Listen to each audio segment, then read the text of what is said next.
There's something powerful about watching a man who's been underestimated his whole life finally get his moment. We've all felt invisible, judged by how we look rather than who we are inside.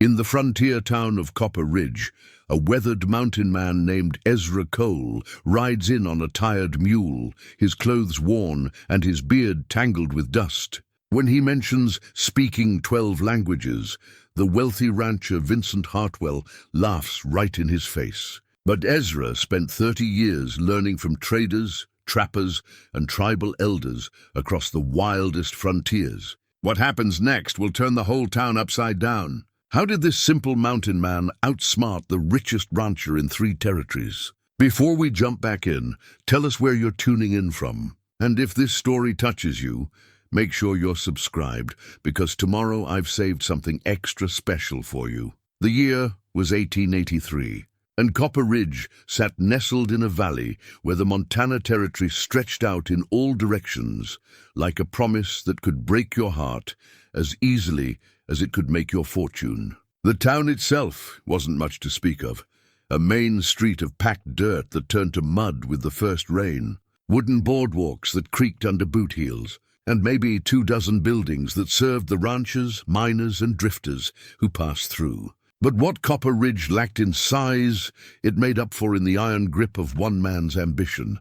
Vincent Hartwell owned the largest ranch in 3 territories. His land stretched from the eastern ridge, where the sun rose over pine-covered mountains, all the way west to the alkaline flats, where nothing grew but sagebrush and regret. 15,000 acres of prime grazing land, watered by Silver Creek, the only reliable water source for 50 miles in any direction. Hartwell didn't just own the land. He owned the water rights, or so everyone believed. And in that part of the world, water meant everything. It meant life or death for cattle.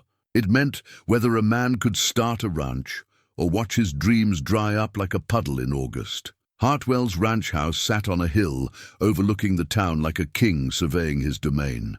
It was a 2-story monument to wealth, built with timber hauled in from Oregon and fitted with glass windows that caught the sunlight and threw it back like a challenge.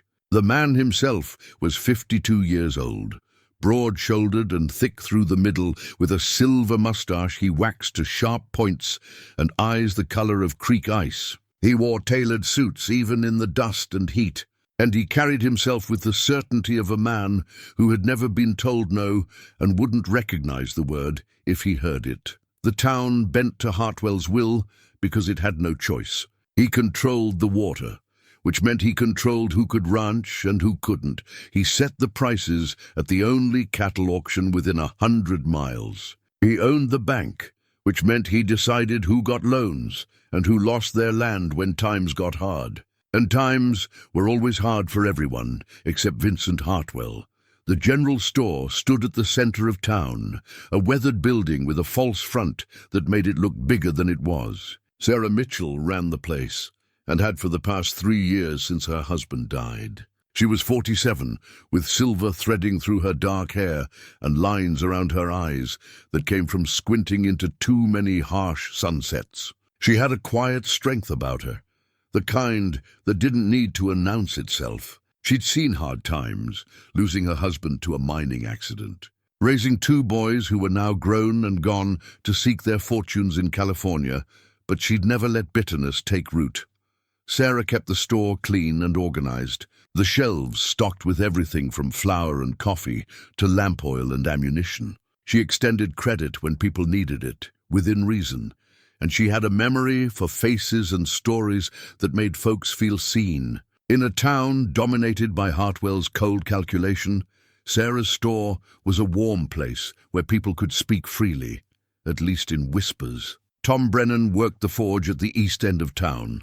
He was a big man, 60 years old, with arms like tree trunks and hands scarred from decades of working hot metal.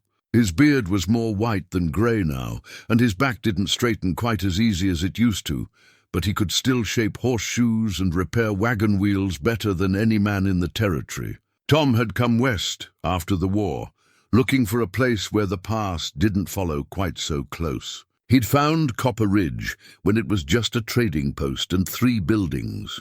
And he'd watched it grow, watched Hartwell's shadow grow longer over all of it. Tom didn't talk much about politics or take sides in public disputes, but those who knew him understood that his silence wasn't agreement. He helped people when he could, asked fair prices for his work, and kept his opinions to himself unless directly asked. He had a fondness for Sarah Mitchell, though neither of them had ever spoken of it aloud. Some things didn't need words. Miguel Rodriguez tended the stables behind the hotel, a young man of 23 with quick hands and a quicker mind. He'd come north from Texas with his family 5 years back, looking for work and a chance at something better. His father had died the first winter. Pneumonia took him fast, and Miguel became the man of the family overnight. He supported his mother and 2 younger sisters with his wages from the stable, and he did it without complaint. He had his father's dark eyes and his mother's gentle heart, and he'd learned early that keeping his head down was the safest way to navigate Hartwell's world. But Miguel noticed things. He saw how Hartwell treated the Mexican and Chinese workers who came through, saw the short wages, the contempt, the casual cruelty. He'd learned to speak English without an accent, because Hartwell paid more for civilized help. But it galled him to hide his heritage like it was something shameful. Still, his mother and sisters needed to eat, so Miguel smiled when he had to and swallowed his pride daily. Into this carefully balanced world rode Ezra Cole on a Tuesday morning in late September. The first thing people noticed was the mule, a sturdy gray animal with intelligent eyes and the patient manner of a creature that had seen more country than most men ever would. The second thing they noticed was the man himself. Ezra looked to be somewhere north of 50, though it was hard to tell with certainty. The sun and wind had carved deep lines into his face, and his beard grew thick and untamed, shot through with white and gray. He wore buckskin pants that had been patched and repatched, a wool shirt that had faded from red to rust, and a leather coat that looked older than some of the buildings in town. But his eyes were clear and sharp, a light brown that seemed to take in everything without judgment. He sat straight in his saddle, despite the obvious weariness of long travel, and he moved with the economical grace of a man who'd learned not to waste energy on unnecessary motion. Strapped behind his saddle were bundles of furs, beaver, fox, and marten, and a worn leather satchel that bulged with unknown contents. Ezra guided his mule down Main Street at an easy walk, nodding politely to the few people who looked up from their business. Most folks gave him a curious glance and then looked away. Drifters and trappers came through Copper Ridge regular enough. This one looked no different from a dozen others, rough, poor, and unlikely to stay long. He stopped at the general store, tied his mule to the rail with a practiced knot, and stepped up onto the boardwalk. The door creaked as he pushed it open, and a small bell announced his arrival. Sarah looked up from behind the counter where she'd been tallying her ledger. She took in the stranger with a quick assessing glance, not unfriendly, but careful. A woman running a business alone learned to read men fast. "Morning," Ezra said. His voice was quiet, roughened by weather and solitude, but there was courtesy in it. "Hope I'm not interrupting." "Not at all," Sarah replied. She set down her pencil. "What can I do for you?" Ezra approached the counter and carefully removed his hat. His hair beneath was thick and gray, pressed flat from the hat's weight. "Need to trade some furs if you're buying, and I could use some supplies, coffee, salt, dried beans if you have them. Ammunition for a Henry rifle." Sarah came around the counter to examine the furs. Ezra untied the bundles and spread them out with care, handling each pelt like it mattered. They were good furs, well cured and clean. Sarah knew quality when she saw it. "These are fine," she said, running her hand over a beaver pelt. "You do the curing yourself?" "Yes, ma'am. Learned from a French trapper up in the Canadian territories. He taught me the old ways. Takes longer, but the leather stays supple." They negotiated a fair price, neither trying to cheat the other, and settled on a trade that left Ezra with store credit and Sarah with valuable merchandise she could sell to the traders who came through. As Sarah gathered his supplies, Ezra's gaze drifted around the store, taking in the careful organization, the cleanliness, the small touches that spoke of pride in the work. "You've built something good here," he said. Sarah paused, surprised by the observation. Most men didn't notice such things, or if they did, they didn't speak of it. Thank you. I try to keep it welcoming. A store should be more than just a place to buy flour.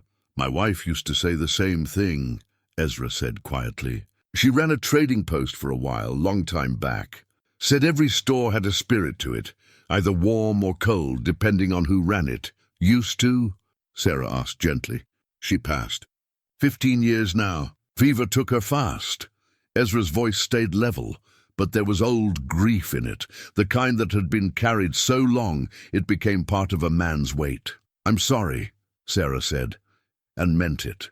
She understood that particular loneliness. They finished the transaction in companionable silence.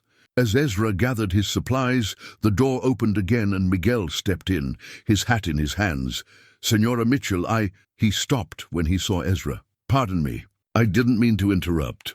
No interruption, Sarah assured him. What do you need, Miguel? Just wanted to let you know that wagon wheel you asked about. Tom says he'll have it ready by Thursday. Thank you. Miguel, Sarah smiled at him warmly. Ezra had turned at the sound of Miguel's voice, and something shifted in his expression. Recognition, perhaps, or interest. You're from Texas? He asked Miguel in Spanish, the words flowing naturally. Miguel's eyes widened in surprise. He answered in Spanish, his voice suddenly more animated. Yes, sir. Near San Antonio? How did you know? Your accent, Ezra replied, still in Spanish. It carries the music of that region. I spent time there years ago. Beautiful country.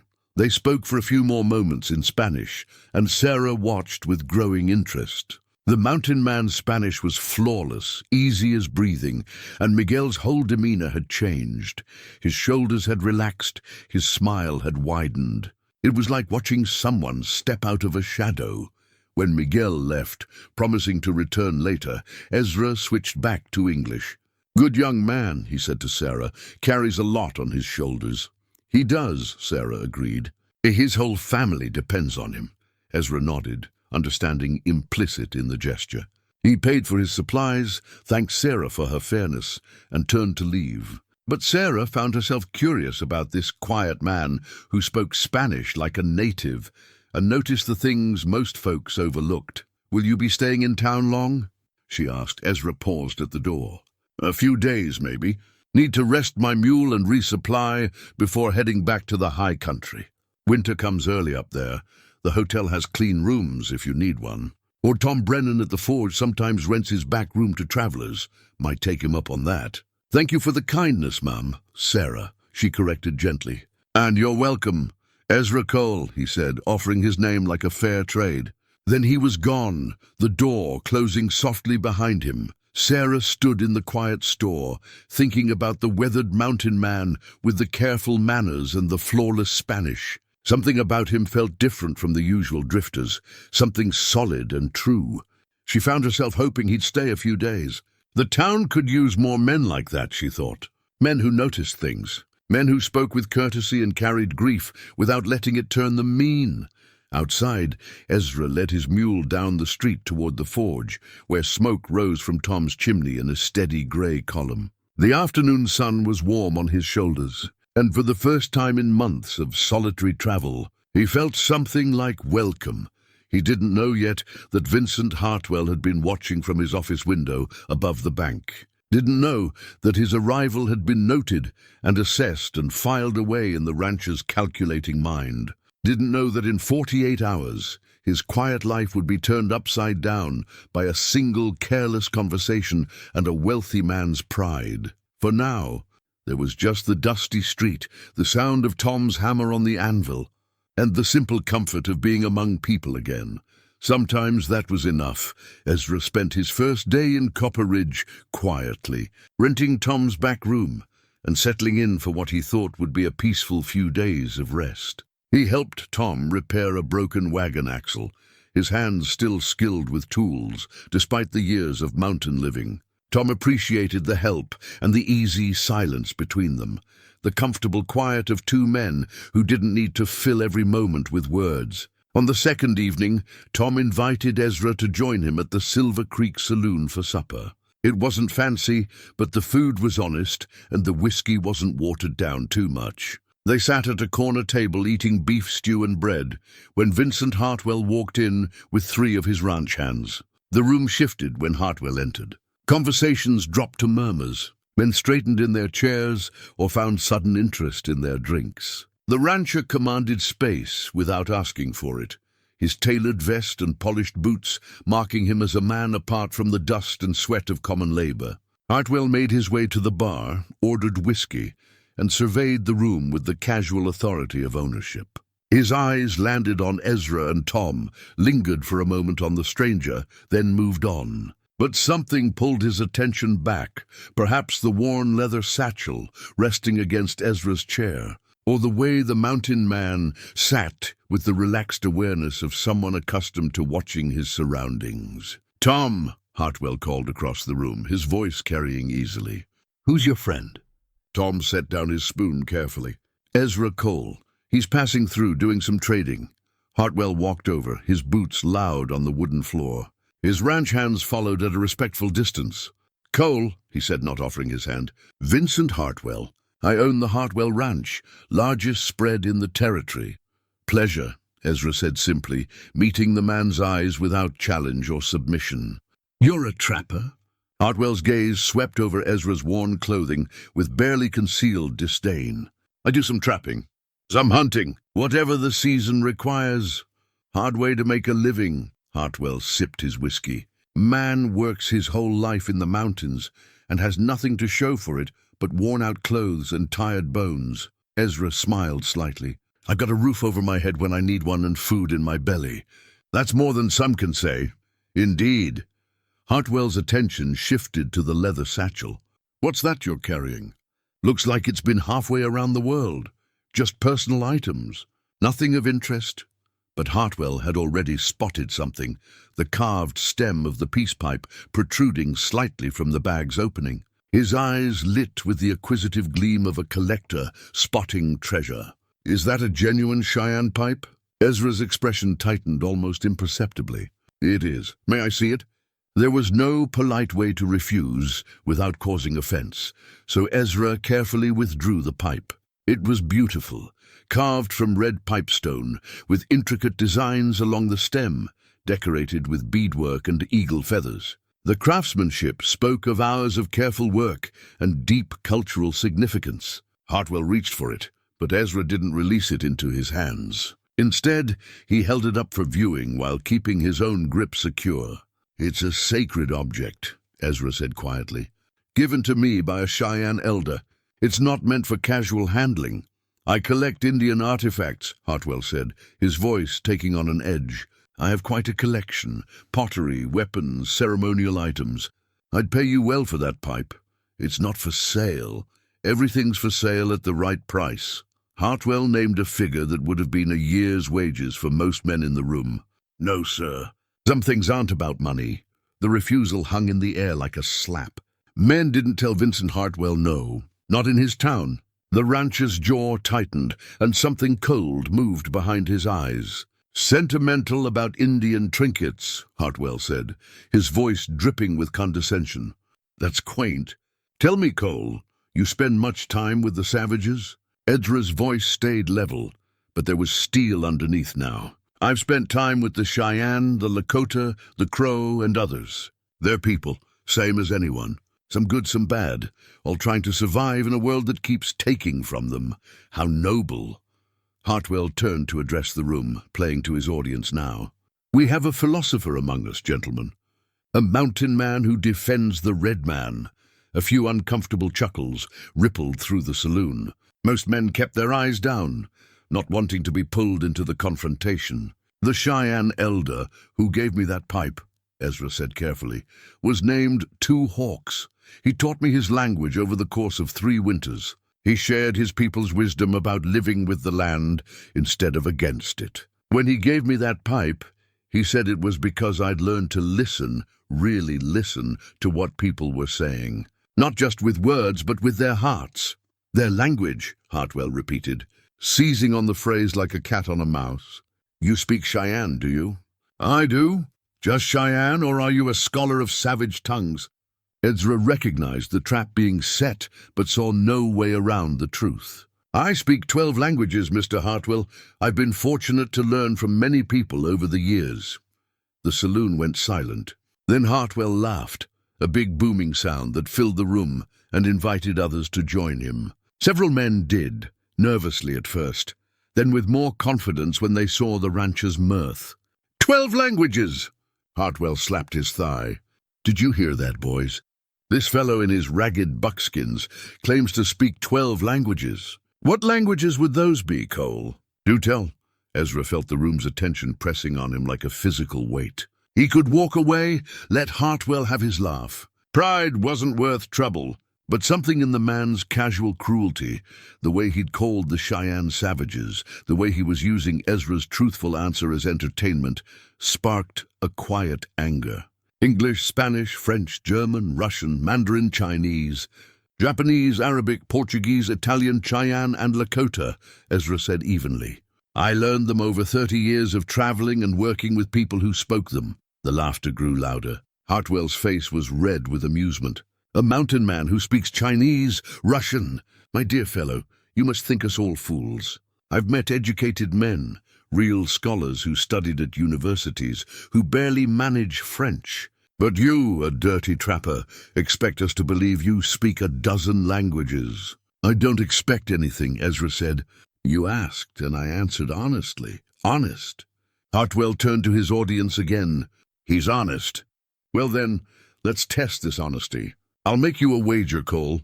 If you can genuinely prove, that you speak even half of those languages, I'll give you my prize stallion, Black Thunder. He's worth more than you'll earn in 5 years of trapping." The room buzzed with interest. Black Thunder was legendary, a magnificent black horse that Hartwell had imported from Kentucky at enormous expense. "And if I can't prove it?" Ezra asked, though he already knew.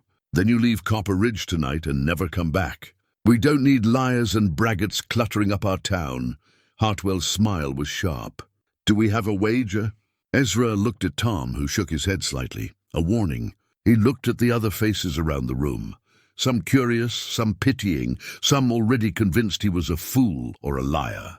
He thought about walking away, letting Hartwell's laughter follow him into the night. But then he thought about 2 hawks who had trusted him with sacred knowledge. He thought about all the people who had taught him their languages, shared their cultures, treated him with dignity when he had nothing to offer but his willingness to learn. Those relationships weren't trinkets or tall tales. They were the most valuable things he owned.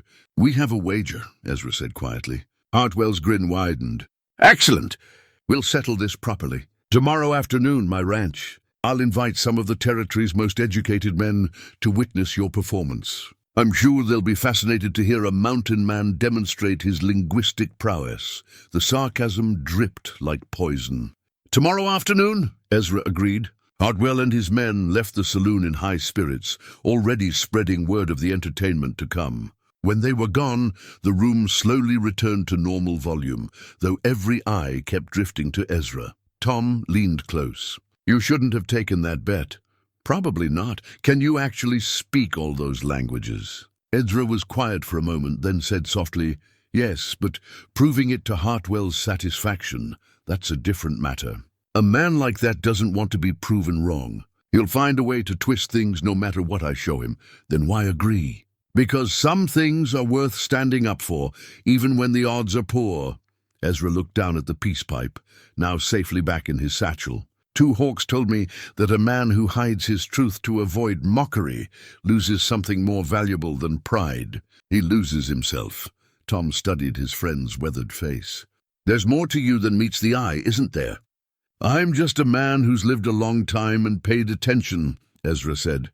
"That's all any of us can do, pay attention and try to learn something from every person we meet." But as they finished their supper in contemplative silence, both men knew that tomorrow would change everything. The bet was set, the town was buzzing with gossip, and Vincent Hartwell's pride was now invested in proving Ezra Cole a liar. The only question was, what would happen when Ezra proved him wrong? News of the wager spread through Copper Ridge like wildfire through dry grass. By sunrise, Everyone in town knew that the mountain man had claimed to speak 12 languages and that Vincent Hartwell had called his bluff. Opinion divided sharply. Most folks sided with Hartwell. After all, the idea of an uneducated trapper speaking a dozen languages seemed preposterous. A few, like Sarah and Tom, reserved judgment and hoped quietly that Ezra knew what he was doing. Ezra spent the morning in his rented room, going through his belongings with deliberate care. The leather satchel held more than most people would have guessed, not just the peace pipe, but documents, letters, small tokens from 3 decades of wandering. Each item carried a memory, a connection to someone who had mattered. He found the old ledger near the bottom of the satchel, its leather cover worn smooth by handling.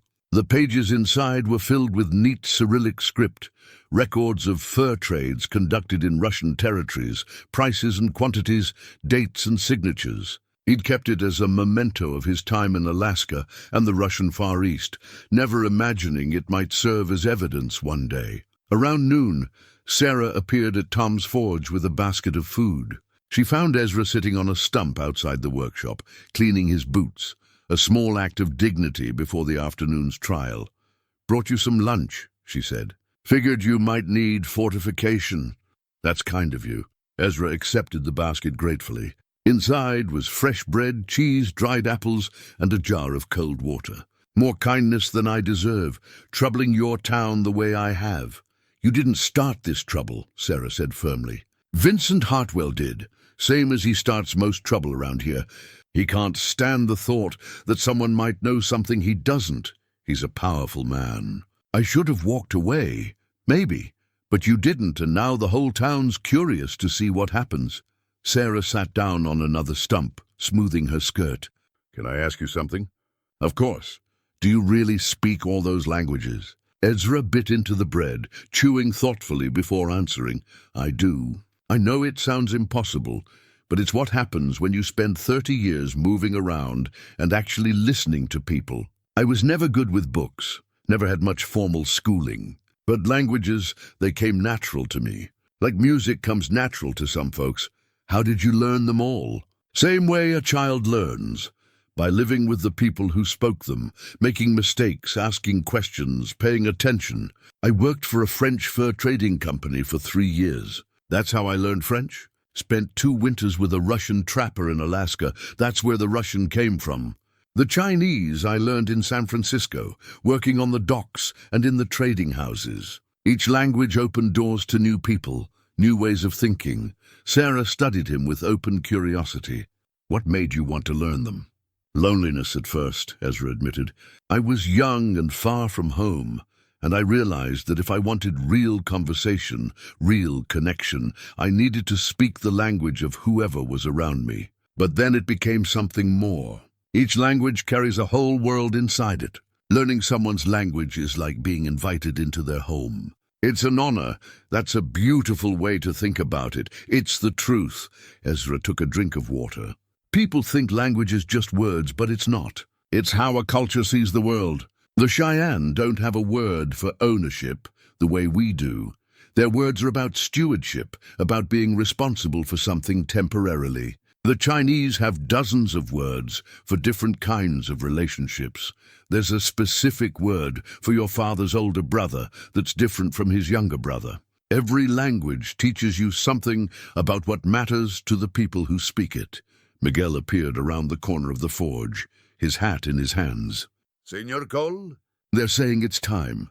Mr. Hartwell has gathered people at his ranch." Ezra stood, brushing crumbs from his pants. "Thank you." "Miguel, I hope—" the young man started, then stopped, unsure if he should speak. "Go ahead," Ezra encouraged. "I hope you show him," Miguel said quietly, intensity burning in his dark eyes. "Mr. Hartwell treats people like me, like we're less than human because we speak different. Maybe if you show him, maybe he'll learn something." Ezra put a hand on Miguel's shoulder. "I'll do my best. But men like Hartwell don't learn easy. Their pride is built on feeling superior." The 3 of them, Ezra, Sarah, and Miguel, walked together toward the edge of town where Hartwell's ranch began. Tom joined them from the forge, falling into step beside Ezra without a word. It felt good to have people walking with him, Ezra thought. Whatever happened this afternoon, at least he wouldn't face it entirely alone. Hartwell's ranch yard was crowded with people. Word had spread beyond Copper Ridge, and folks had come from neighboring ranches and settlements to witness the spectacle. The rancher had set up the scene carefully, a table and chairs in front of his grand house, with himself seated like a judge at a tribunal. Beside him sat 3 other men in fine clothes, clearly the educated witnesses he'd mentioned. Ezra approached steadily, his satchel over his shoulder, his worn boots raising small puffs of dust. The crowd parted to let him through, and he heard the whispers following. Him like a wake behind a boat, that's him, the one who claims to speak 12 languages. Looks like he can barely speak English. Hartwell's going to tear him apart. Ezra reached the table and stood before it, waiting. Hartwell let the silence stretch, enjoying his authority. Finally he spoke. "Mr. Cole, so good of you to join us. These gentlemen beside me are Professor Aldrich from the Territorial College, Judge Morrison, and Mr. Pemberton, who studied languages at Harvard. They've agreed to help verify your remarkable claims."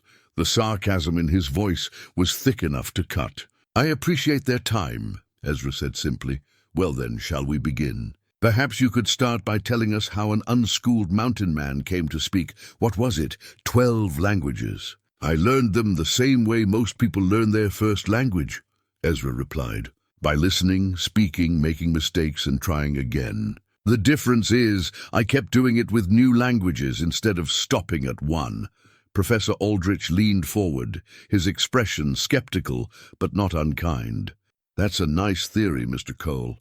But linguistic acquisition requires certain cognitive abilities and, frankly, opportunities that don't typically present themselves to trappers. With respect, Professor, trappers go places that scholars don't. We trade with people from all over the world.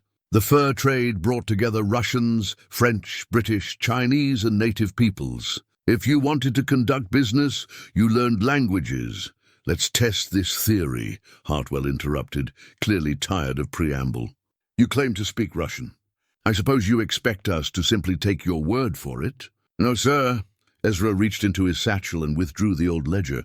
He opened it to a page filled with Cyrillic script and placed it on the table. "This is a trading ledger from 1867. I kept records of fur transactions in Russian territories." "The entries are in Russian." Professor Aldrich picked up the ledger, his eyebrows rising. He studied the pages carefully, then looked at Ezra with new interest. "But this is genuine Cyrillic script. The handwriting is consistent throughout, suggesting a single author. The vocabulary is specific to fur trading. Can you read it?" Judge Morrison asked. "Some," Aldrich admitted. "I studied Russian briefly. This appears to be legitimate." "Appears to be," Hartwell emphasized. "We're supposed to believe he wrote this himself?" "I did," Ezra said. He began to read from the page in Russian, his pronunciation clear and natural. Then he translated, "March 15th, 1867. Traded 20 beaver pelts, grade A, to Dmitry Sokolov for winter supplies and ammunition. The snow that week was deep, and the trails were dangerous. Dmitry warned me about a bear den near the North Creek." Aldrich followed along in the ledger, his finger tracing the Cyrillic letters. His expression shifted from skepticism to genuine surprise. "That's an accurate translation. Mr. Cole, this is quite remarkable." Hartwell's jaw tightened. "So he knows some Russian.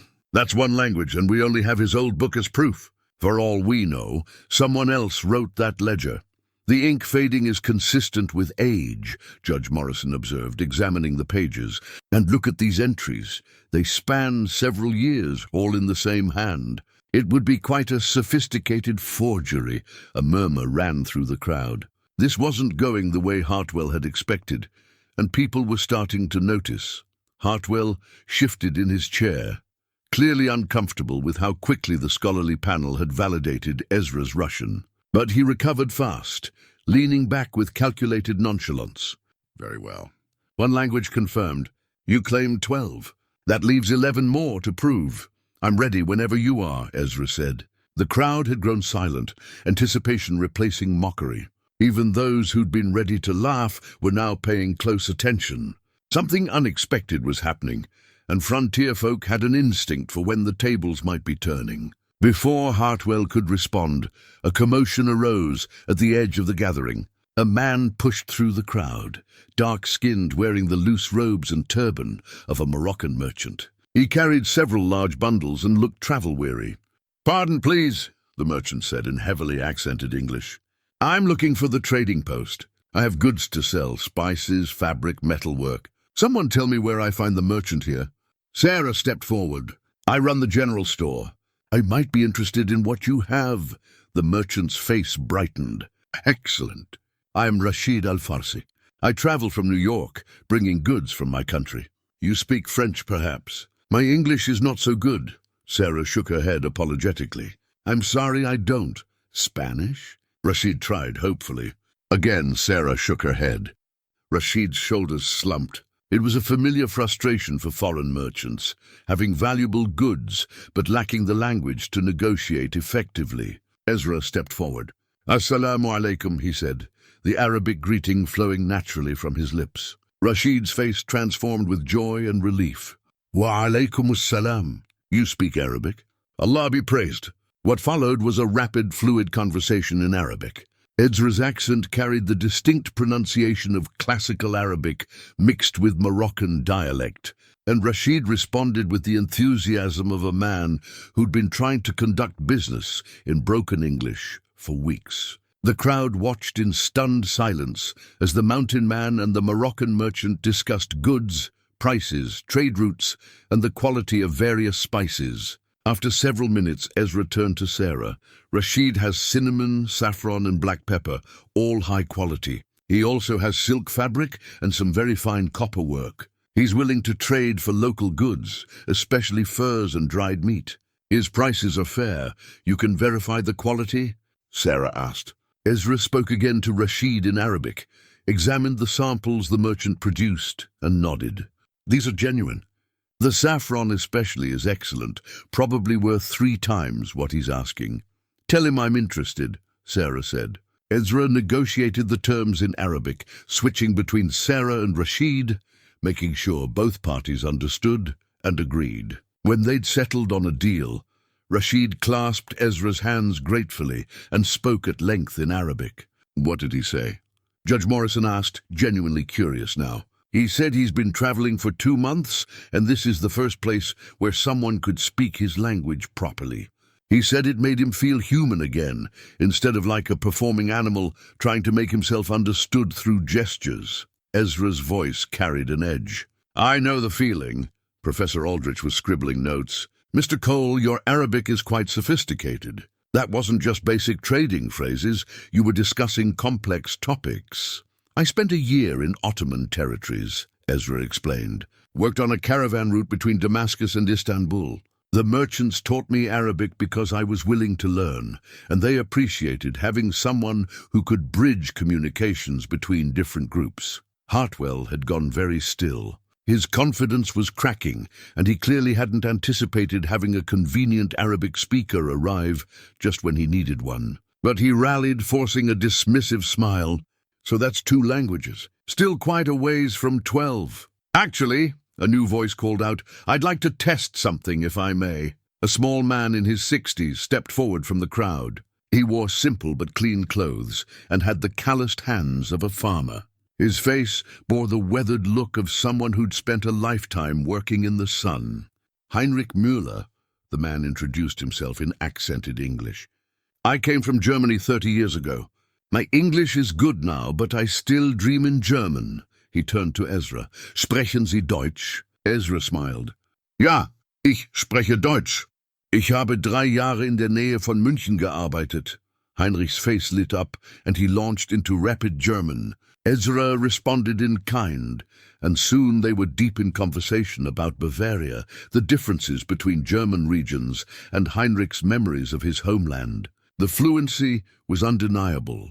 This wasn't a man stumbling through memorized phrases, but someone genuinely comfortable in the language. When they finished, Heinrich turned to Hartwell.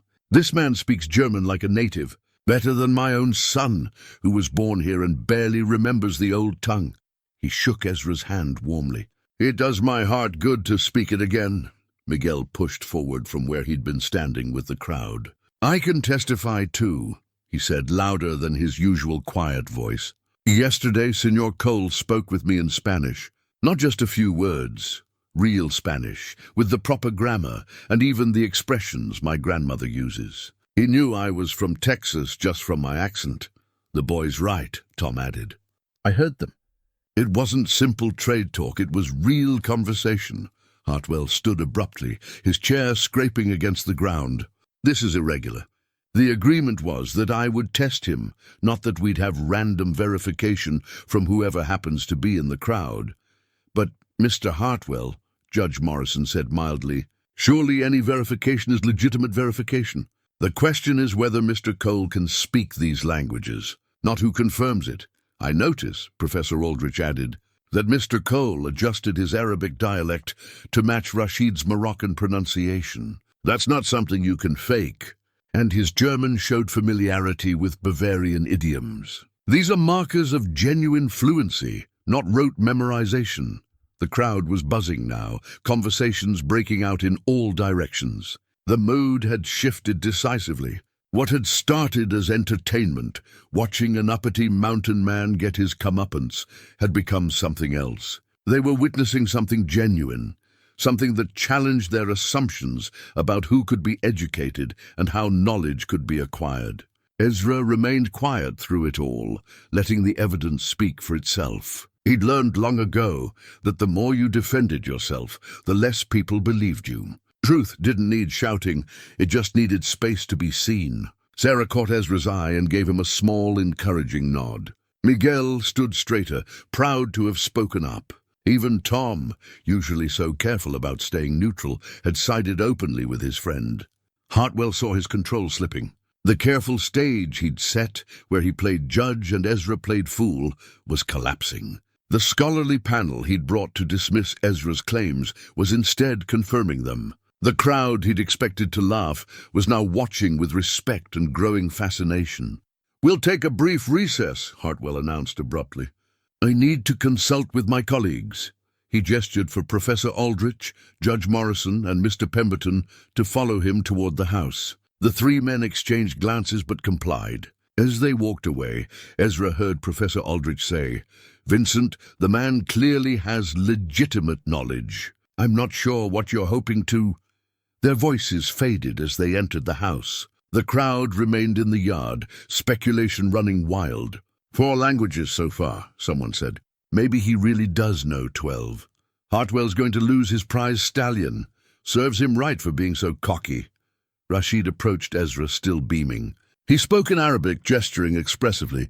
Ezra responded, and they both laughed at something. Watching them, Sarah realized that this was what language meant to Ezra, not showing off or proving points, but genuine connection between people who might otherwise never understand each other. She walked over to him. "You're doing well. We'll see," Ezra replied. "Hartwell's not a man who loses gracefully. He'll find a way to complicate things. Let him try. The town's watching now. They're seeing who you really are." "Who am I?" Ezra asked, genuinely curious about her perception. "Someone who's lived a bigger life than most of us can imagine, but stayed humble enough to sleep in a back room and trade furs for coffee. That's rare, Ezra. That's worth something." Before he could respond, Hartwell emerged from the house, his expression set in hard lines. Whatever discussion had happened inside, it clearly hadn't gone his way. But the rancher was nothing if not adaptable. If he couldn't win through mockery, he'd find another approach. The battle was far from over. Hartwell returned to his seat with renewed composure, though his eyes had gone cold. When a man like Vincent Hartwell felt cornered, he became most dangerous. He'd built an empire by knowing when to push and when to pivot, and right now he was pivoting. "Gentlemen, ladies," he addressed the crowd with practiced charm. "It appears Mr. Cole has indeed demonstrated knowledge of several languages. I'm man enough to acknowledge when I've underestimated someone." The words were gracious, but his tone carried an undercurrent of something else. However, the wager was for 12 languages. "We've seen 4, perhaps 5 if we count his English. That leaves 7 more. "I'm ready to continue," Ezra said quietly. "I'm sure you are. But let's be thorough, shall we? After all, we want to be absolutely certain, Hartwell signaled to one of his ranch hands. Bring them out. The ranch hand disappeared into the barn and returned leading 3 Chinese men in work clothes, their faces weathered from labor. They were railroad workers, Ezra realized, part of the crew building the spur line that would eventually connect Copper Ridge to the main transcontinental route. They looked uncertain and wary, clearly uncomfortable being summoned to Hartwell's ranch. These men work for the railroad, Hartwell announced. They speak no English at all. If you truly speak Chinese, Mr. Cole, you should be able to communicate with them. Unless, of course, your Chinese is as imaginary as I'm beginning to suspect your other languages might be. The challenge was clever and cruel in equal measure. These weren't willing participants like Rashid or Heinrich. They were workers under Hartwell's economic influence, uncertain of why they'd been brought here and what consequences might follow. Ezra approached them slowly, keeping his movements non-threatening. He bowed slightly, a gesture of respect, and spoke in Mandarin. Good afternoon. My name is Ezra Cole. Please don't be worried. Mr. Hartwell has asked me to speak with you to demonstrate that I know your language. You're not in any trouble. The 3 men's expressions transformed from wariness to astonishment. The eldest, a man with grey threading his queue, responded in rapid Mandarin. You speak the language of the Middle Kingdom? How is this possible? I lived in San Francisco for several years, Ezra explained, still in Mandarin. I worked on the docks and in the trading houses. My closest friend was a merchant named Chen Wei. He taught me to speak properly, not just the broken pidgin that most foreigners learn. The middle worker, younger and more animated, joined the conversation. You speak very well. Your tones are mostly correct, and you use formal address properly. Where did you learn to write? Chen Wei's daughter Mei Lin taught me. She was educated, knew the classics and poetry. She said if I was going to learn Chinese, I should learn it beautifully, not crudely. Ezra reached into his satchel and withdrew a small jade pendant on a silk cord. The stone was carved with intricate characters and gleamed with the deep green of quality jade. He held it up for the workers to see. The eldest man's eyes widened. May I examine it? Of course. Ezra handed it over. The man studied the characters carefully, then looked at Ezra with new respect. This inscription is from the Analects of Confucius. The superior man understands righteousness. The inferior man understands profit. This is not a common trinket. Such a gift would only be given to someone of education and honor. It was a gift from Mei Lin before I left San Francisco, Ezra said softly. Her father had died, and she was returning to China. She said she wanted me to remember that knowledge without character is meaningless. The younger worker spoke up. Can you write the characters? Hartwell, who had been watching with growing frustration as the conversation proceeded in a language he couldn't understand, interrupted sharply. What are they saying? Professor Aldrich held up a hand. Please, Mr. Hartwell, let this play out. Ezra borrowed a pencil and paper from Judge Morrison. With careful strokes, he wrote several Chinese characters. The workers gathered around, examining his calligraphy with the critical eye of native speakers. The brush strokes are not perfect, the eldest admitted, but the characters are correct and legible. This is genuine knowledge, not imitation. Ezra then spoke to them in Cantonese, switching dialects smoothly. The youngest worker, who was from Canton, laughed with delight and responded in kind. They exchanged a few sentences before Ezra switched back to Mandarin. What did you just do? Professor Aldrich asked, fascinated. I spoke to him in Cantonese. It's a different dialect, different tones entirely. Like the difference between English and Scots Gaelic, except both are still called Chinese. The scholarly panel was clearly impressed. Mr. Pemberton, who had been largely silent until now, leaned forward. Mr. Cole, in my studies at Harvard, we were taught that Chinese was one of the most difficult languages for Western speakers to master. The tonal nature, the characters, it takes years of dedicated study. It does take years, Ezra agreed. I spent 5 years in San Francisco and I still made mistakes.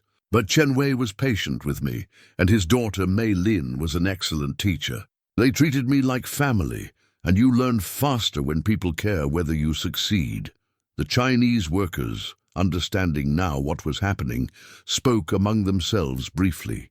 Then the eldest turned to the crowd and in halting English said, "This man speak true. He know our language good. He show respect to our people." It was a simple statement, but it carried weight. These were men who worked brutal hours for low pay, who faced discrimination and violence as a matter of course. For them to vouch for Ezra meant something genuine had passed between them. "There," Ezra said to Hartwell. "Chinese demonstrated. That makes 5 languages verified." Hartwell's jaw was clenched so tight a muscle jumped in his cheek. 5, he agreed coldly. Before anyone could say more, a new voice called out from the crowd. "I'll test him next." A small, elderly Japanese man stepped forward. He wore simple clothes but carried himself with quiet dignity. Ezra recognized him. He ran a small laundry service on the edge of town, a business most people ignored or dismissed. "Mr. Tanaka," Ezra greeted him, this time in Japanese. "I didn't know you were here," Tanaka responded in Japanese, and another fluid conversation began. This one was shorter, more formal, with both men bowing at appropriate moments. Japanese required not just different words, but different social protocols, different levels of politeness depending on the relationship between speakers. Ezra navigated these subtleties naturally. When they finished, Tanaka turned to the crowd. "He speaks Japanese correctly. He even uses proper honorifics, which most foreigners never learn." He bowed to Ezra. "You honor my language by speaking it well." "The honor is mine," Ezra replied in English. "You've been kind to me since I arrived, even when others barely noticed I existed." There was a pointed silence at that remark. Many in the crowd had indeed ignored the Japanese laundryman, treating him as invisible labor rather than a person. Ezra's acknowledgement made some people shift uncomfortably. 6 languages, Judge Morrison said, keeping count. Russian, Arabic, German, Spanish, Chinese, and Japanese.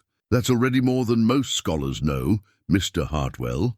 "The wager was for 12, Hartwell insisted stubbornly. "Then let's continue," Ezra said. A Brazilian cattle buyer who'd been observing from the side stepped forward. "I speak Portuguese," he said. "If you know it, we can talk." Ezra switched to Portuguese, and they discussed cattle breeds, grazing conditions, and the differences between Brazilian and American ranching. The conversation flowed naturally, with both men laughing at shared observations about stubborn bulls and difficult terrain. 7, someone in the crowd counted. "He said Italian too," another voice called out. "Is there anyone here who speaks Italian?" An older woman pushed through the crowd, Mrs. Carlotta Rossini, who ran a small boarding house. Her family had emigrated from Italy 20 years ago. She addressed Ezra in rapid Italian, testing him with questions about regions, food, dialect. Ezra responded in kind, even adjusting his accent when she revealed she was from Sicily, switching from standard Italian to incorporate Sicilian phrases. Mrs. Rossini wiped tears from her eyes when they finished. "He speaks like my father spoke," she said, her voice thick with emotion. "With the music of the old country." 8 languages now, 8. The crowd's energy had completely shifted. What had started as skepticism had become amazement, then respect, and now something like wonder. They were witnessing something extraordinary, not just linguistic skill, but a man who had lived multiple lives, crossed countless borders, and emerged with genuine respect for every culture he'd encountered. Even Professor Aldrich was shaking his head in disbelief. "Mr. Cole, this is remarkable. In all my years of study, I've never encountered anyone with such breadth of linguistic knowledge, especially gained through practical experience rather than formal education." "Languages aren't meant to live in books," Ezra said. "They're meant to connect people. Every language I learned opened up a whole community to me, made me less lonely, made the world feel smaller and friendlier." Hartwell stood abruptly. "We need to discuss something," he announced, his voice tight. Privately, he gestured again to Professor Aldrich and Judge Morrison.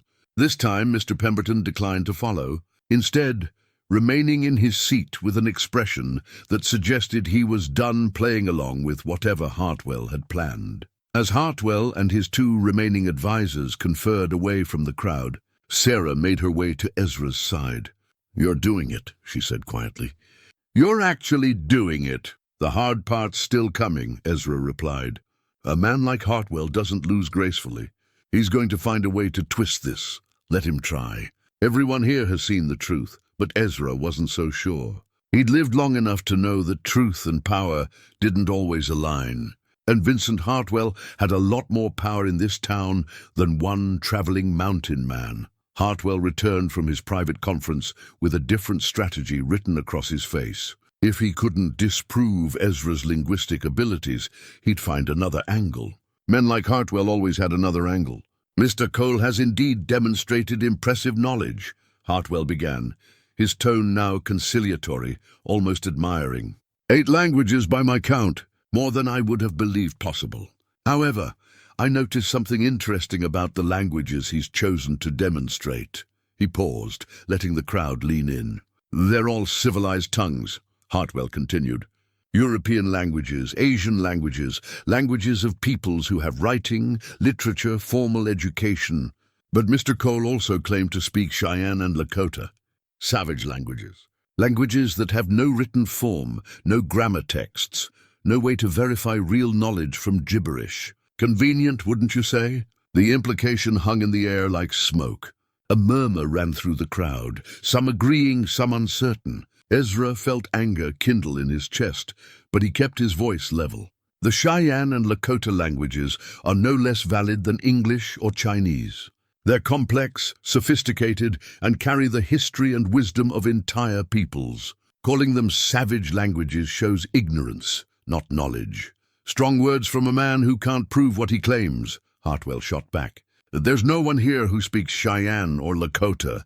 You could recite nonsense syllables, and we'd have no way to verify it." "That's where you're wrong." The voice came from the edge of the property, where 3 riders had just arrived. They sat their horses with the easy grace of men born to the saddle, and even from a distance, their identity was clear. Native men, dressed in a mixture of traditional and traded clothes. The speaker was perhaps 40 years old, with long black hair braided with leather cord, and eyes that had seen too much to be easily impressed. Ezra's face lit with genuine pleasure and surprise. "Running elk?" The rider dismounted and walked forward, his movements deliberate and dignified, despite the crowd's sudden nervous energy. Many of the white settlers had never stood this close to native men outside of tense trading situations or worse. The historical wounds were still fresh, the wars, the massacres, the broken treaties. Fear and guilt twisted together in the watching faces. Running Elk stopped a few feet from Ezra and studied him. Then his stern face broke into a warm smile, and he clasped Ezra's forearm in greeting. "Ghost who listens," he said in Cheyenne. "It has been many seasons since we shared a fire." "Too many seasons," Ezra replied in Cheyenne. "My heart is glad to see you, my friend." They spoke rapidly in Cheyenne, the language flowing with clicks and rhythms entirely foreign to European ears. The conversation went on for several minutes, both men clearly engaged in genuine communication, not performance. They laughed at something. Then Running Elk's expression sobered as Ezra explained the situation. Running Elk turned to address the crowd, switching to careful English. "This man speaks the language of the Tsitsistas, what you call Cheyenne, as well as any who did not grow up with it. He lived 3 winters with our people. He learned our ways, our stories, our prayers. We gave him the name Ghost Who Listens, because he could hear the meaning beneath words." "That's one savage's word," Hartwell said, the slur casual and cutting. "Hardly verification." Running Elk's eyes went cold. "I am Running Elk, warrior of the Cheyenne, nephew of Chief Dull Knife. My word is worth more than the word of a man who steals water and cheats his neighbors." The accusation landed like a thunderclap. Hartwell's face flushed dark red. "How dare you?" "I dare because it is true," Running Elk interrupted calmly. "The water you claim comes from land that was promised to my people in the Fort Laramie Treaty. You use paper and guns to take what you want and call it law. Judge Morrison shifted uncomfortably. The legal tangle of land rights, water rights, and treaty rights was something most white settlers preferred not to examine too closely. It was easier to take what they wanted and sleep soundly than to confront the theft their prosperity was built on. "This isn't about water rights," Hartwell said tightly. "This is about verifying Cole's claims." "Then let me verify," Running Elk said.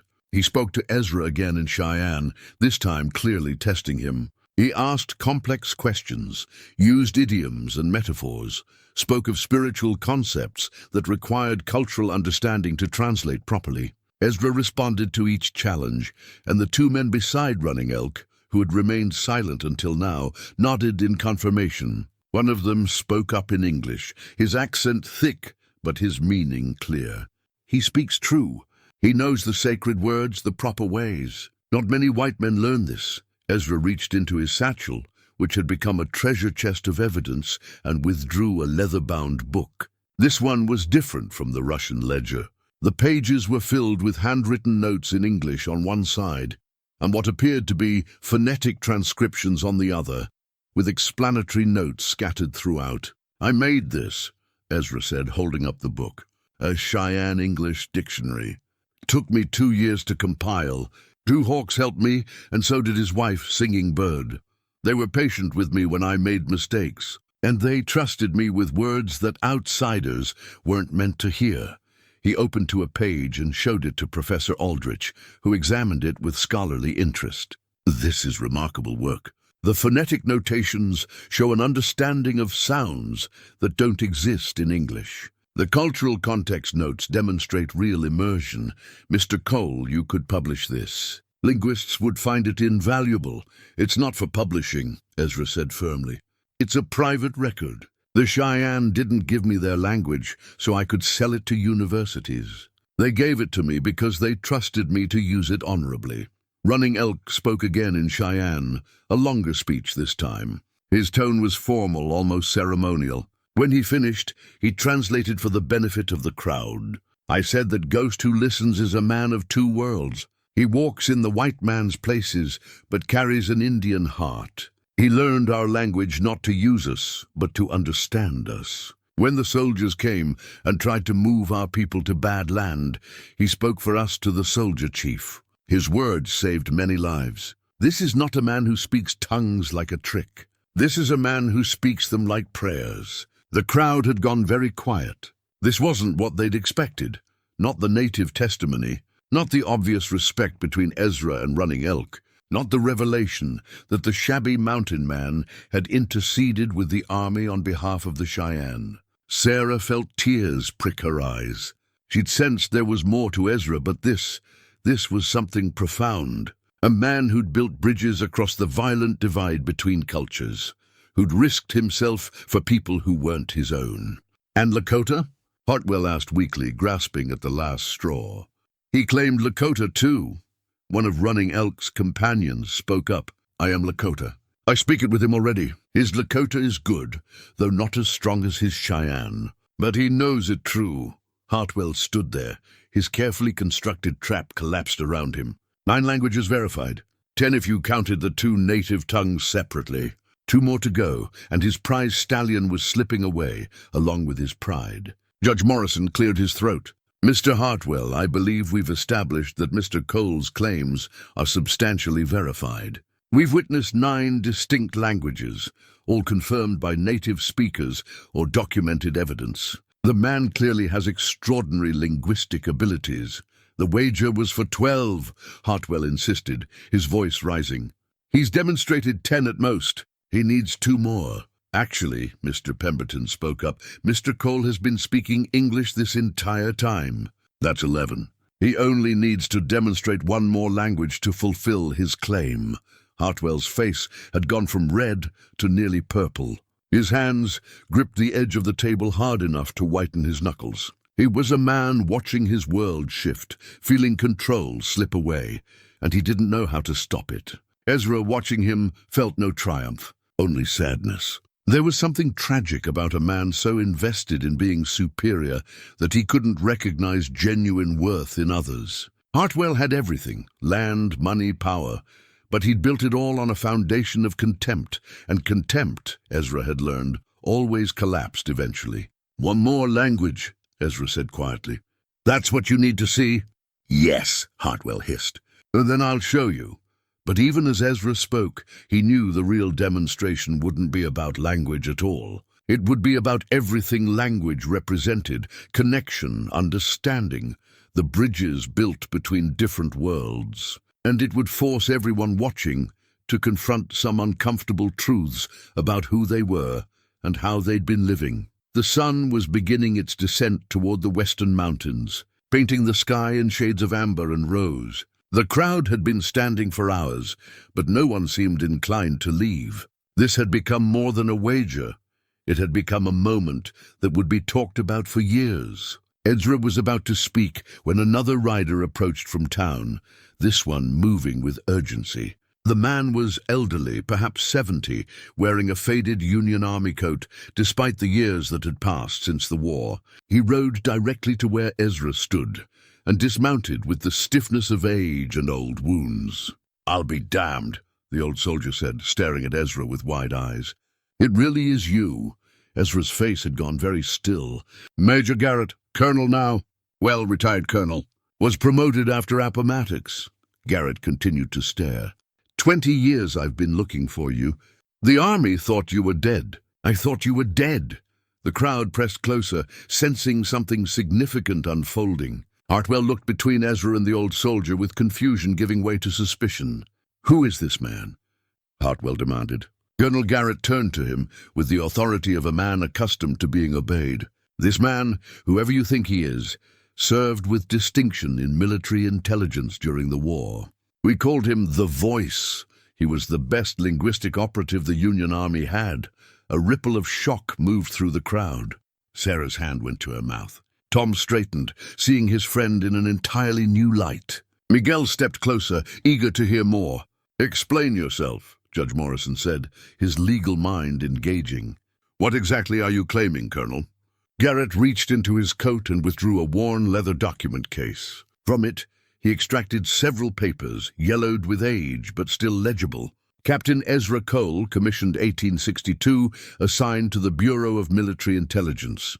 Fluent in multiple languages, he conducted interrogations of foreign nationals, translated captured documents, and served as liaison with immigrant regiments, German, French, Italian, Spanish-speaking troops. He saved countless lives by intercepting communications and negotiating with foreign observers. He handed the documents to Judge Morrison, who examined them carefully. The judge's eyebrows rose higher with each page he turned. "These are genuine military records," Morrison confirmed, "signed by senior officers, including one letter of commendation from—" He paused, reading more carefully. "From President Lincoln himself." The crowd erupted in exclamations and questions. Even Hartwell looked genuinely shocked. Ezra's shoulders sagged slightly. "I didn't want this known." "Why the hell not?" Garrett demanded. "You were a hero, Cole. The work you did, coordinating communications between different immigrant units, breaking Confederate cipher codes, negotiating with British and French military observers to keep them from supporting the South, you changed the course of the war." "I did my duty," Ezra said quietly. "Same as thousands of others. Don't be modest now. After Gettysburg, when we captured those Confederate dispatches, you translated them from French in under an hour. They revealed Lee's supply lines. That intelligence helped us win the war." Garrett turned to the crowd. "This man spoke to German regiments in German, Polish soldiers in Polish, Irish troops in Gaelic. He made those men feel seen and heard, and they fought harder because of it." Professor Aldrich was furiously scribbling notes. "Mr. Cole, you learned all these languages for military purposes?" "No," Ezra corrected. "I'd already been learning languages before the war.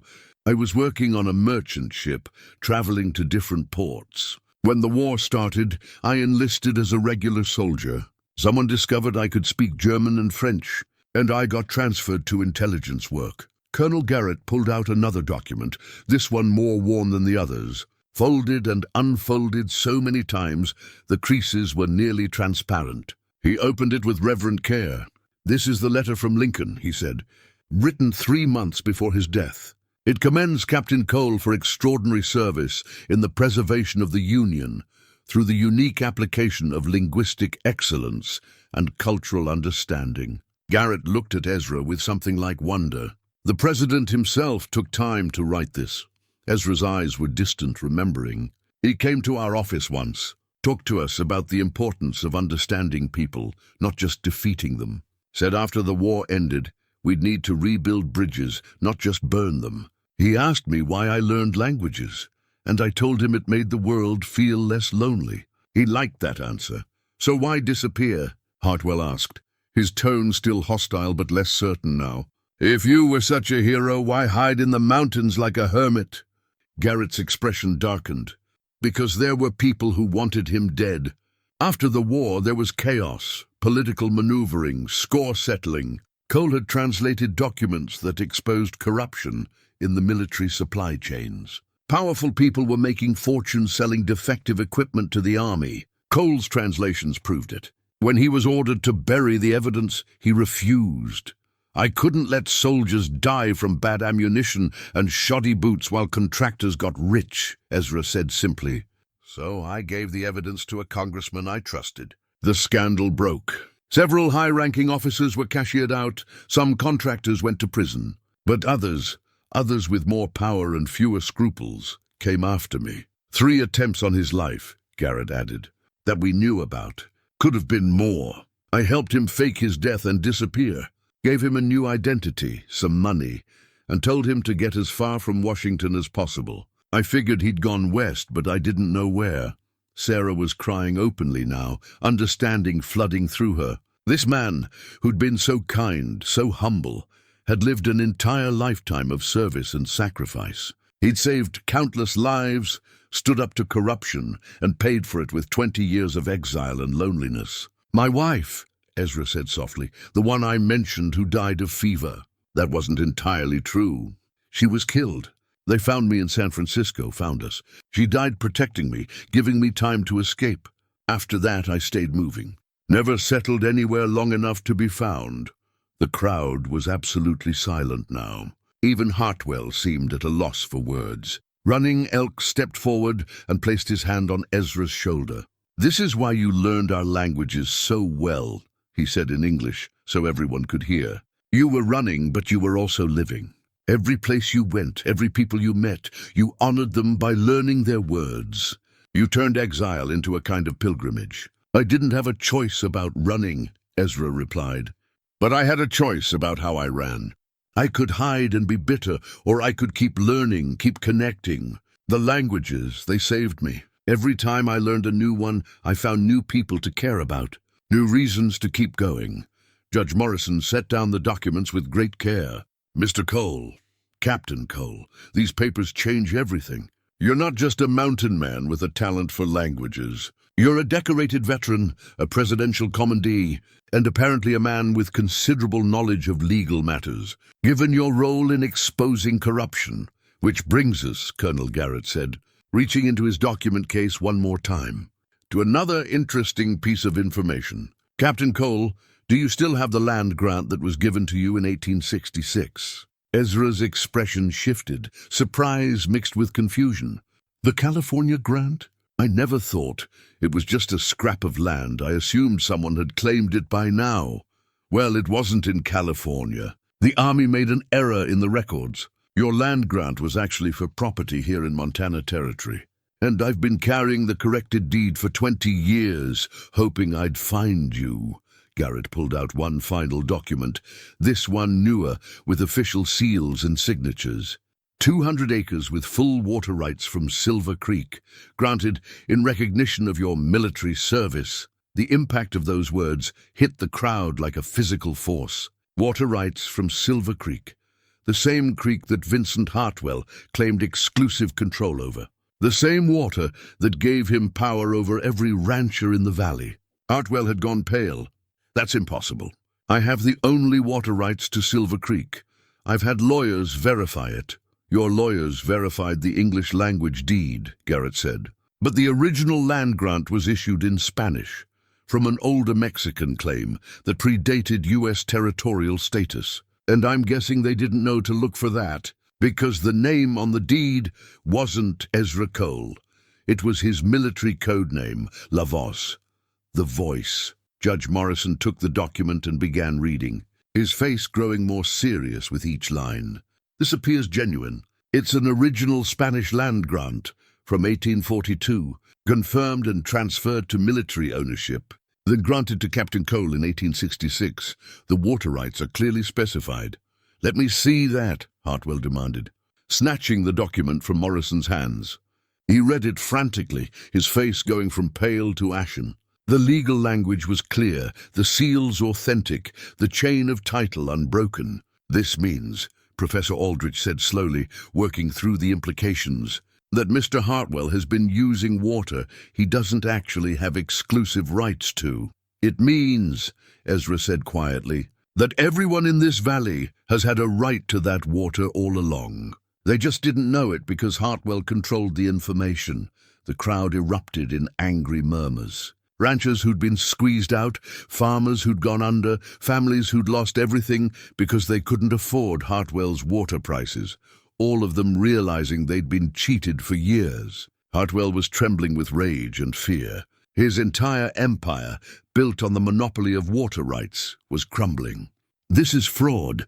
This is a conspiracy.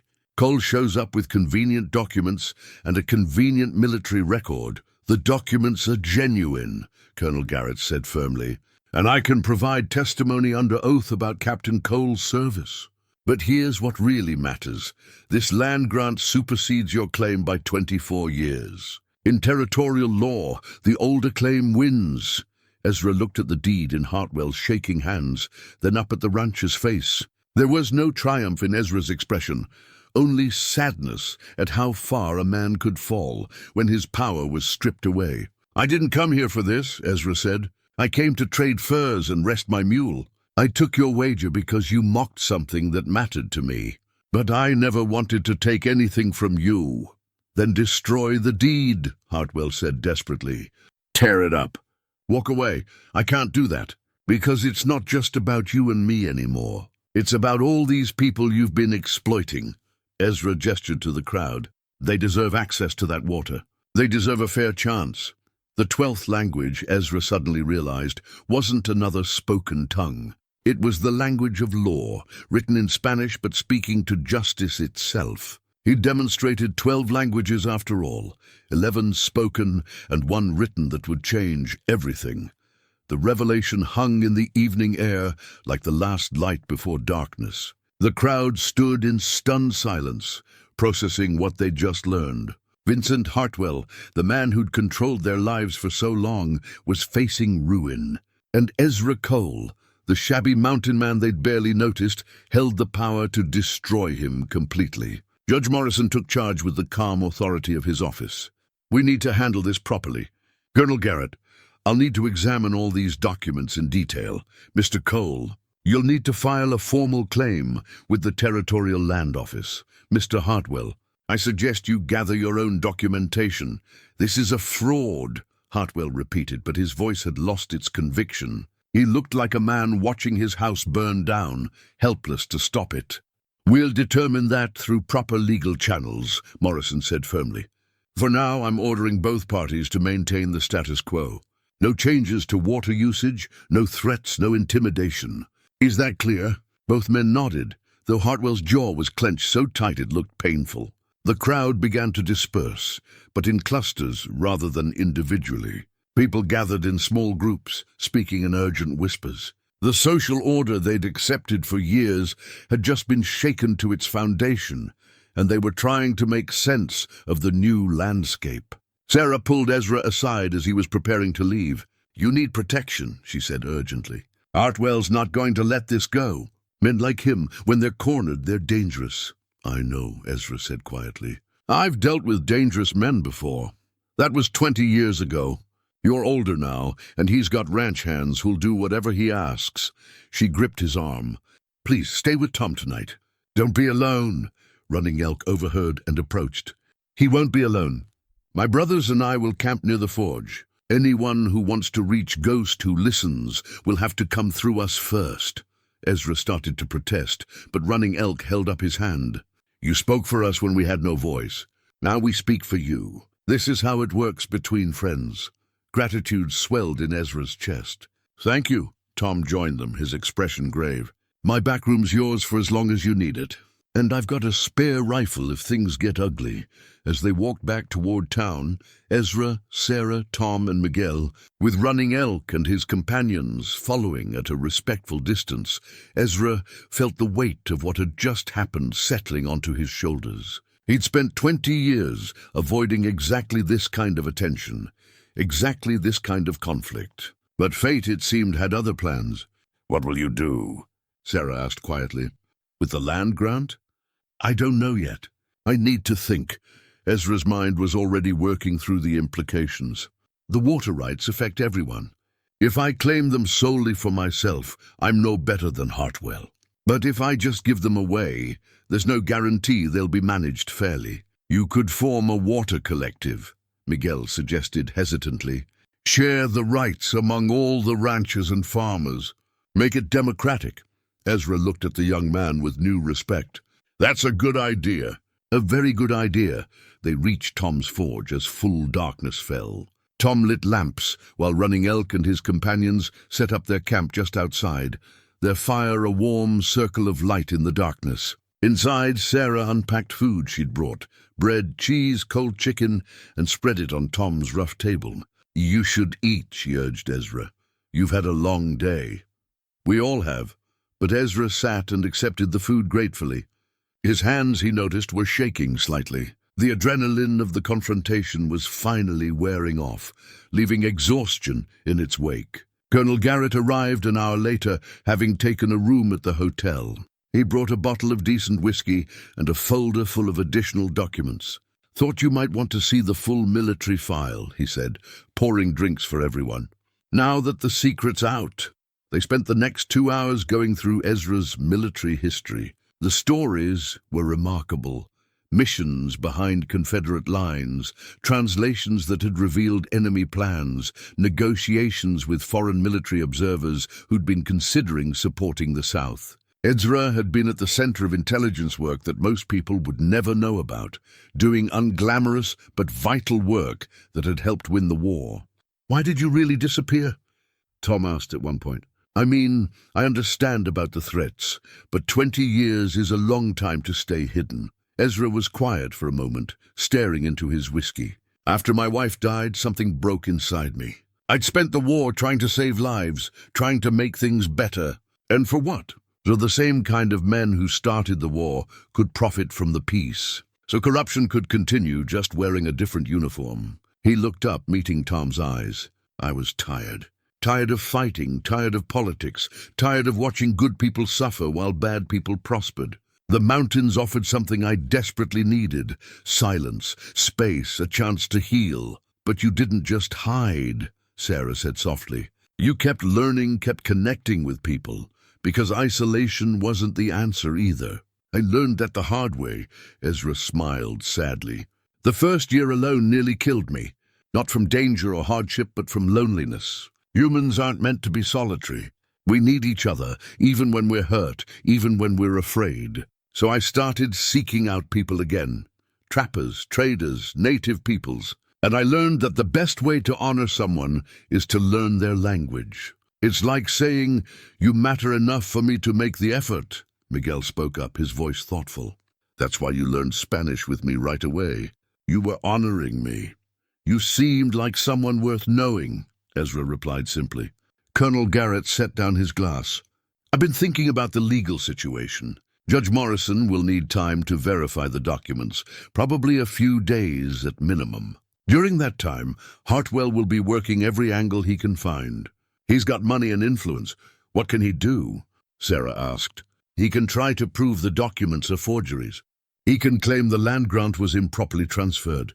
He can tie things up in territorial court for months or years. And in the meantime, Garrett's expression was grim. In the meantime, he might try more direct solutions. You mean violence, Tom said flatly. I mean that desperate men do desperate things. Hartwell's entire empire depends on those water rights. Without them, he's just another rancher. A wealthy one, but no longer the unquestioned power in the valley. Running Elk entered then, moving silently despite his size. 3 riders approached the forge from the north. They turned back when they saw our fire, but they were Hartwell's men. I recognized the horses. Everyone exchanged glances. It was starting already. "We need a plan," Sarah said firmly. "We can't just sit here waiting for Hartwell to make the first move." "Actually," Ezra said slowly, an idea forming, "maybe we can turn this around. Garrett, you said the documents need to be verified. How long would that really take if we had cooperation from all parties?" "With cooperation? Judge Morrison could probably review everything and make a preliminary ruling in a day or 2. The full legal process would take longer, but an initial judgment would carry weight. Then I need to talk to Hartwell privately, just him and me." "That's insane," Tom protested. "He'll try to kill you or buy you off." "Maybe, but I think there's a third option he hasn't considered yet." Ezra stood, his mind made up. "I'll go to his ranch tomorrow morning.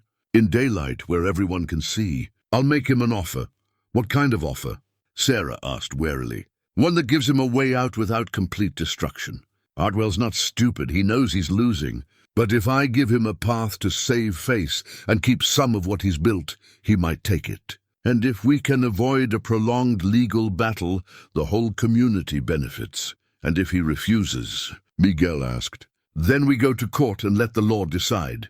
But I want to try the peaceful route first. I've seen enough conflict in my life. I'd rather build bridges than burn them." Colonel Garrett studied him with the keen eye of a man who'd commanded soldiers in battle. "You've changed since the war. The Ezra I knew would have been angrier about this, more willing to see Hartwell destroyed." "The Ezra you knew was younger and hadn't lost as much," Ezra replied. "I've learned that destroying your enemies just creates new ones. But if you can turn an enemy into something else, if not a friend, then at least someone with a stake in peace. Everyone's better off." They talked long into the night, working out details and contingencies. Miguel offered to carry messages between different groups. Sarah volunteered to organize the other ranchers and farmers, make sure they understood what was at stake and had a voice in whatever solution emerged. Tom promised to keep his forge open as neutral ground where people could gather safely. Running Elk and his companions would maintain their protective watch, but discreetly. "We will be shadows," he said, "present but not threatening. White men fear Indians too easily. Better they don't see us unless necessary." Around midnight, Colonel Garrett pulled out one more document from his case. "I almost forgot. This is for you." He handed Ezra an official-looking paper with government seals. "Your discharge papers. Honorable service, full rank restoration. I had them processed years ago, kept them safe in case I found you. You're officially Captain Ezra Cole again, with full military pension owed." Ezra stared at the document, emotions warring on his face. "I don't want to be Captain Cole. That man died with the war. Maybe, but his service didn't. And neither did his right to recognition." Garrett put his hand on Ezra's shoulder. "You don't have to use the rank. But you should have these papers. They prove who you are and what you did. In the legal fight ahead, they matter." When everyone finally settled down to rest, Ezra in Tom's back room, Colonel Garrett returning to the hotel, Sarah to her home above the general store, the night felt heavy with anticipation. Tomorrow would bring the real confrontation. Not the public spectacle of the language demonstration, but something more personal and potentially more dangerous. Ezra lay on the narrow bed, listening to the familiar sounds of Running Elk's camp outside, the occasional pop of their fire, the low murmur of conversation in Cheyenne. He thought about all the paths that had led him to this moment. The war, the assassination attempts, his wife's death. 20 years of wandering. Every language he'd learned, every person he'd connected with, had been preparing him for something. He just hadn't known what. Now he did. This wasn't about water rights or property or winning a wager. It was about using everything he'd learned, about language, about people, about negotiation and understanding, to create something better than what had existed before. To take a situation built on exploitation and transform it into something approaching fairness. It was ambitious, maybe impossible, but Ezra had done impossible things before. He finally drifted to sleep with a plan forming in his mind, a speech taking shape in multiple languages. Tomorrow, he would talk to Vincent Hartwell not as an enemy, but as one human being to another. He would speak in the language Hartwell might finally understand, the language of mutual benefit, of practical solutions, of a future where no one had to lose everything. Whether Hartwell would listen was another question entirely. Outside, Running Elk sat by the fire keeping watch. His younger brother asked in Cheyenne whether he thought Ghost Who Listens would succeed. "He will try," Running Elk answered, "and trying with honor is its own kind of success. The white men will decide the rest." The fire crackled. The stars wheeled overhead, and in a grand ranch house on the hill, Vincent Hartwell also lay awake, staring at the ceiling, calculating odds and considering options. The game was far from over. In many ways, it was just beginning. Morning came clear and cold, with frost silvering the grass. Ezra rose before dawn, washed in the basin Tom provided, and dressed carefully. He wore his cleanest clothes, still worn, still patched, but presentable. This meeting mattered too much for carelessness. Running Elk was already awake, feeding the fire. He handed Ezra a cup of coffee without speaking, understanding that some moments required silence rather than words. By the time the sun cleared the eastern mountains, half the town had gathered near Tom's forge. Word had spread about Ezra's planned visit to Hartwell's ranch, and people wanted to witness whatever came next. Sarah brought fresh bread. Miguel appeared with Ezra's mule groomed and ready. Tom handed him a walking stick, solid oak, useful for hiking or defending oneself. "Just in case," Tom said quietly. Colonel Garrett arrived with Judge Morrison. The judge carried a leather satchel stuffed with documents. "I've spent all night reviewing the papers," Morrison said, his eyes red from lack of sleep. "The land grant appears legitimate, but I found something else, the original town charter for Copper Ridge." He pulled out an aged document, carefully unfolded it on Tom's anvil. The town was founded in 1868 by a cooperative of miners and ranchers. The charter, written in both Spanish and English, explicitly states that water rights from Silver Creek would be held in common trust for all residents. Hartwell bought up individual properties over the years, but he never actually acquired the communal water rights. He just acted like he had, and no one challenged him. Sarah leaned in to examine the charter. "This means even without Ezra's claim, Hartwell's monopoly was illegal." "Arguably, yes. The charter would need to be tested in court, but it provides additional support for collective water rights." Morrison looked at Ezra. "You're holding better cards than you realize. Then why do I feel like I'm walking into a gunfight?" Ezra asked wryly. "Because you might be," Garrett said bluntly. "Take this." He held out a military-issue revolver. "I know you don't like guns, but take it anyway." Ezra accepted the weapon reluctantly, checking the chamber and then tucking it into his belt. He'd carried weapons during the war, but never comfortably. Violence had always been a failure of communication to him, a last resort when words failed. The walk to Hartwell's ranch took 20 minutes. Ezra went alone, despite multiple offers of company.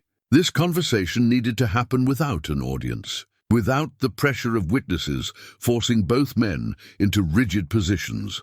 But Running Elk and two of his companions shadowed him at a distance, visible enough to be noticed, but far enough back to avoid provocation. And Tom, Sarah, Miguel, and a growing crowd of townspeople followed. Stopping at the property line to wait, Ezra approached the ranch house steadily, noting the 4 armed ranch hands positioned strategically around the property. They watched him with hostile eyes, but made no move to stop him. Hartwell had agreed to the meeting. Ezra had sent word through Miguel at first light, though what that agreement meant remained to be seen. The rancher waited on his wide front porch, standing rather than sitting. He dressed in his finest clothes, a dark suit, polished boots, gold watch chain glinting. It was armor of a different sort, Ezra understood. "The uniform of wealth and respectability, Cole," Hartwell said coldly. "Come to gloat? Come to talk," Ezra replied, stopping at the bottom of the porch steps. "If you're willing, Why would I talk to a man trying to destroy me? Because I'm not trying to destroy you. I'm trying to find a solution that works for everyone. Hartwell's laugh was bitter. Everyone. How noble.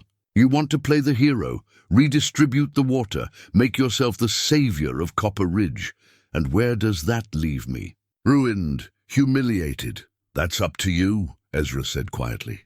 He brought something to show you. He reached carefully into his satchel, slowly, so the ranch hands wouldn't panic, and withdrew the town charter. Judge Morrison found this, the original founding document for Copper Ridge. He held it up so Hartwell could see the Spanish and English text, the official seals. It establishes communal water rights, which means even without my land grant, your monopoly was never legal. You built your empire on a foundation that was already cracked. Hartwell descended the steps and snatched the document, reading rapidly. His face paled as he absorbed the implications. This is a forgery. It's not. Morrison verified it. And there are 3 original copies, one in the Territorial Archive, one in the courthouse, and this one. You can't make them all disappear. The rancher's hands trembled slightly, crinkling the paper. When he looked up, there was something desperate and dangerous in his eyes. What do you want, money? I'll pay you to walk away. Name your price. I don't want money. Then what? Hartwell's voice cracked slightly. You've already taken everything else. Ezra met his eyes steadily. I want you to listen, really listen. Not to me as an enemy, but to a proposal that might save us both a lot of pain. For a long moment, Hartwell stared at him. Then slowly he nodded. Say what you came to say. And Ezra, drawing on 30 years of learning how to speak to people across cultures and conflicts, began to talk. Not in any foreign language, but in the most difficult language of all, the language of compromise, of mutual benefit, of finding common ground between opposing interests. The real negotiation had begun. They moved inside, away from watching eyes and listening ears. Hartwell's study was everything Ezra expected. Dark wood paneling, leather chairs, a massive desk that spoke of power and control. But Ezra also noticed the family photographs on the wall, the worn Bible on the shelf, small hints that Hartwell was more than just the tyrant everyone saw. You have children? Ezra asked, gesturing to a photograph of 2 young people, a son and daughter. Both back east, haven't seen them in 5 years. Hartwell's voice carried unexpected pain. They left because they couldn't stand what I'd become. What had you become? This. Hartwell gestured at the opulent room, at his empire visible through the window. A man so consumed with building something that he forgot why he was building it. I told myself I was securing their future, giving them advantages I never had. But they didn't want advantages bought with other people's suffering. It was the first honest thing Ezra had heard Hartwell say, and it cracked open a door to real conversation. Here's what I'm proposing, Ezra said, settling into one of the leather chairs. We form a water cooperative. All the ranchers and farmers who depend on Silver Creek become members. The cooperative manages access fairly, charges reasonable fees for maintenance, and makes decisions democratically. And what do I get? Hartwell asked bitterly. The satisfaction of giving away everything I built. You get to keep your ranch. You get a voice in the cooperative, same as everyone else, not more but not less either. And you get something more valuable, a chance to rebuild your reputation, a chance to be remembered for fixing a broken system rather than perpetuating it. I'll be seen as weak, a man who lost everything, or a man who had the courage to change, to choose fairness over power. Ezra leaned forward. I've met a lot of powerful men, Hartwell. Some were tyrants to the end, and they died hated and unmourned. Others learned humility late, and they died respected. The difference wasn't in how much power they had, it was in what they chose to do with it when things changed. Hartwell paced to the window, staring out at his land. The silence stretched. When he finally spoke, his voice was quiet. My father was a sharecropper. Worked land he'd never owned for a man who treated him like property. I swore I'd never be powerless like that.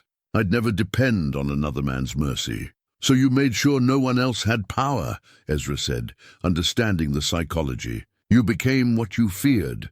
I became successful. You became alone.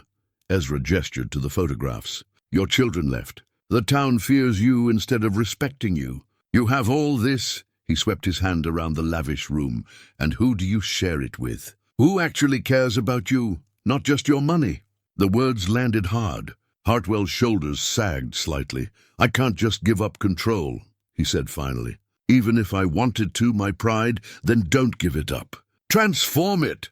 Ezra stood and approached the window, standing beside Hartwell. "Use your organizational skills to help build the cooperative. Use your business knowledge to make it successful. Use your resources to help smaller ranchers improve their operations. Be a leader in the new system instead of a victim of it. You make it sound simple. It's not simple. It'll be hard, and there will be people who never forgive you for the past. But it's possible. And it's better than the alternative. Years of legal battles, your reputation destroyed, your ranch potentially seized. This way, you get to shape what comes next." Hartwell turned to face him. "Why are you offering me this? After what I did yesterday, the way I mocked you, tried to humiliate you, you should want revenge."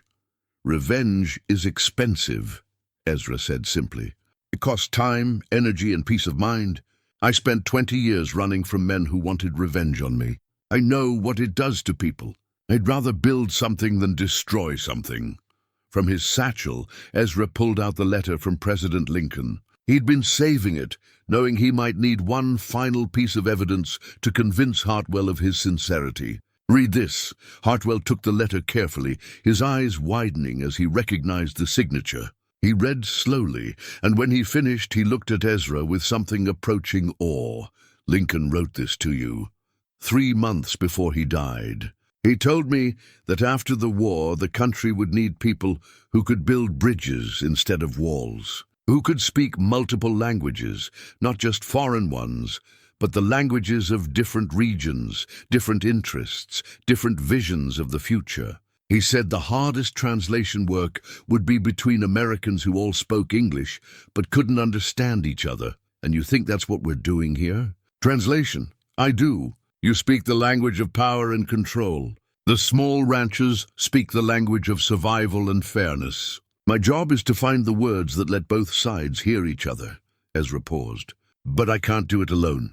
I need you to try too, to listen to people you've been ignoring. To speak honestly instead of defensively." Hartwell set the letter down with reverent care. He walked to his desk, opened a drawer, and pulled out a bottle of aged whiskey and 2 glasses. He poured for both of them, the amber liquid catching the light. "To translation," he said, raising his glass. "To understanding," Ezra replied, touching his glass to Hartwell's. They drank, and in that moment something shifted. Not forgiveness, that would take time if it came at all. Not friendship. The wounds were too fresh, but possibility. The possibility that enemies could become something else, that power could be shared instead of hoarded, that change could come through dialogue instead of destruction. "I'll agree to the cooperative," Hartwell said finally. "On 2 conditions. Name them. First, I want a seat on the governing board. Not as chairman, but as an equal member.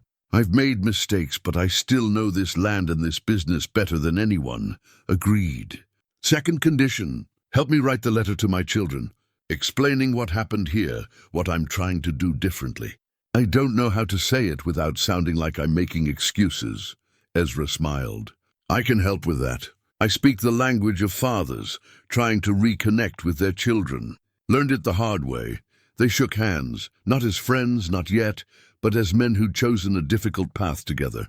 And when they walked out onto the porch together to face the waiting crowd, the sight of them standing side by side sent a ripple of shock and hope through the gathering.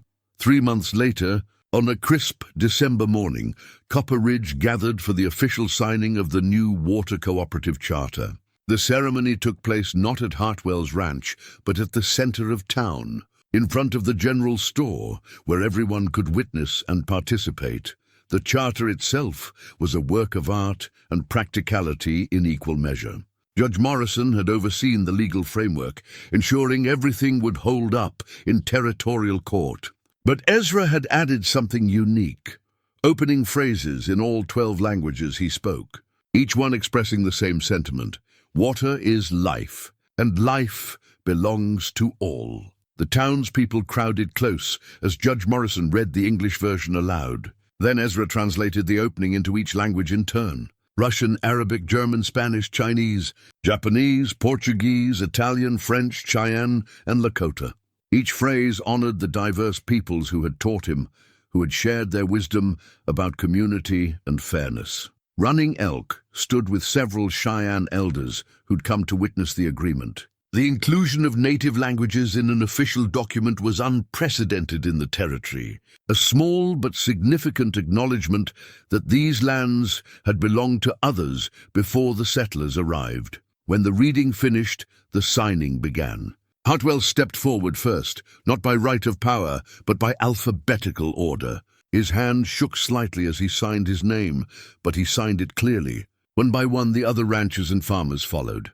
Sarah Mitchell, Tom Brennan, Miguel Rodriguez representing his family, Heinrich Müller, Mrs. Rossini, even the Chinese railroad workers had been invited to sign, their names carefully transcribed in both Chinese characters and English transliteration.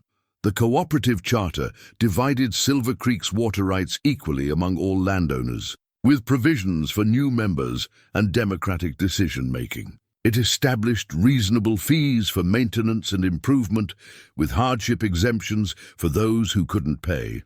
It created a governing board of 7 members, elected annually, with term limits to prevent any single person from accumulating too much power.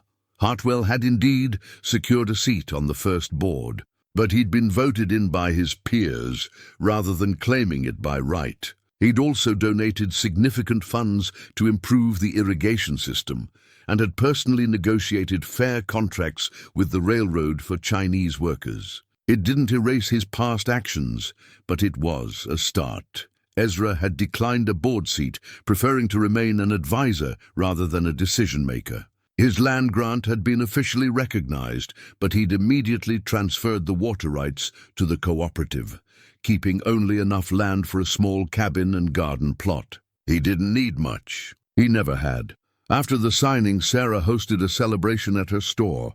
She'd been preparing for days, tables of food, cider and coffee, even a few musical instruments for those inclined to play. The atmosphere was jubilant, relief and hope mixing in equal measure. Ezra found himself surrounded by well-wishers, people who wanted to thank him or simply shake his hand. He accepted the attention graciously, but kept moving, uncomfortable with being treated as a hero. He was just a man who'd happened to have the right knowledge at the right time, he told people. Anyone would have done the same. That's not true, Sarah said, catching him as he tried to slip out for some air. Most people wouldn't have offered Hartwell a way out. They would have crushed him and enjoyed it. Crushing him wouldn't have helped anyone, Ezra replied. And it would have made me into something I don't want to be. What do you want to be? Ezra considered the question seriously. Useful, connected, someone who builds bridges instead of walls. That's all I've ever wanted, really. Sarah took his hand gently. You've done that. You've changed this town. Changed lives. My life. He looked at her, seeing the warmth in her eyes, and felt something stir in his chest. Hope for connection, for staying in one place, for building something more than temporary camps and fleeting friendships.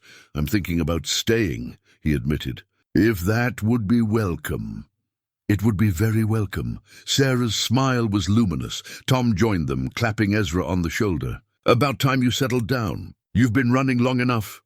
Maybe I have. Ezra looked around at the celebration, at the faces of people who'd become friends. Miguel teaching some children basic Spanish phrases. Rashid, the Moroccan merchant, now a regular trader in Copperidge, demonstrating Arabic calligraphy. The Tanaka family sharing Japanese tea customs. Running Elk and his companions explaining Cheyenne stories to fascinated listeners.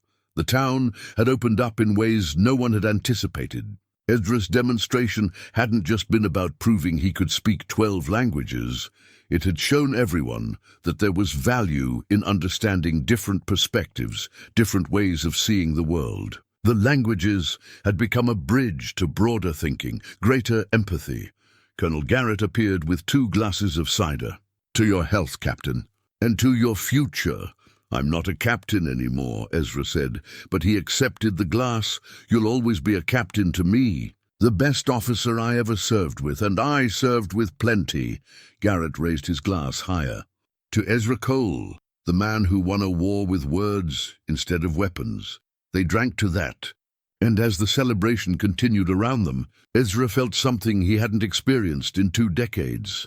Peace, not just the absence of conflict, but genuine peace, the knowledge that he belonged somewhere, that he'd done something meaningful, that the languages he'd spent a lifetime learning had finally served their highest purpose. As the sun set over Copper Ridge, painting the sky in shades of gold and purple, Ezra stood with Sarah on one side and Tom on the other, watching the town celebrate its new beginning. Miguel ran past with a group of children, all of them laughing and shouting in a mixture of languages. Running Elk caught Ezra's eye from across the square and nodded. A warrior's acknowledgement of a battle well fought. The mountain man, who'd ridden into town 3 months ago on a tired mule, had found what he'd been searching for all along, though he hadn't known he was searching. Not just a place to rest, but a place to matter. Not just survival, but purpose. He reached into his pocket and felt the worn leather journal there, the artifact that had started everything. Tonight, he'd make a new entry. Not in any foreign language, but in simple English. Found home, found family, found peace. The languages brought me here, but the people made me stay. It was enough. More than enough. It was everything.